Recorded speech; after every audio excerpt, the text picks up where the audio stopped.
நாட்டுக்கோழி குழம்பு செய்கிறதுக்கு தேவையான பொருட்கள்: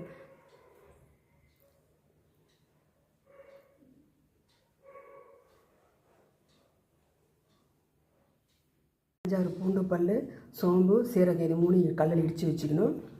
மிளகு, கசகசா, மிளகா இது 3 கொஞ்சமாக லைட்டாக வறுத்து ட்ரையாக தேங்காயில் போட்டு ஆட்டி வச்சுக்கணும். இஞ்சி பூண்டு பேஸ்ட்டு தேவையான அளவு.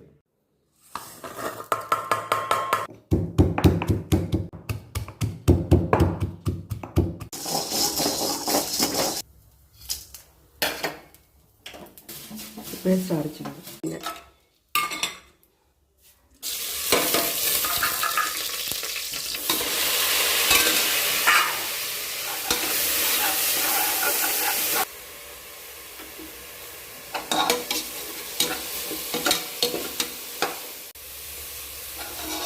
தேவையான அளவு இஞ்சி பூண்டு பேஸ்ட்.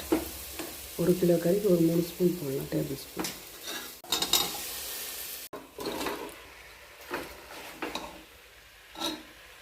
ஃபஸ்ட்டு உப்பு கொஞ்சம் போட்டிருக்கோம், பார்த்து போட்டுக்கோங்க. கொஞ்சமாக கரம் மசாலா எண்ணெய் வச்சு நல்லா 10 நிமிஷம் நல்லா வதக்கிட்டே இருக்கணும்.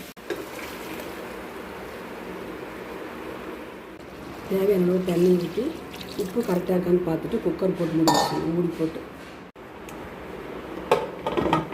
ஒரு 3 விசில் விட்டு ஆஃப் பண்ணிடலாம். சூப்பராக நாட்டுக்கோழி குழம்பு ரெடி ஆகிடுச்சு.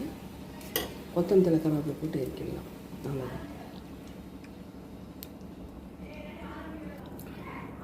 இந்த மெத்தட்லேயும் நீங்கள் செஞ்சு பாருங்கள், சூப்பராக இருக்கும். இந்த வீடியோ பிடிச்சிருந்தா லைக் பண்ணுங்கள், ஷேர் பண்ணுங்கள், சப்ஸ்கிரைப் பண்ணுங்கள். தேங்க்யூ.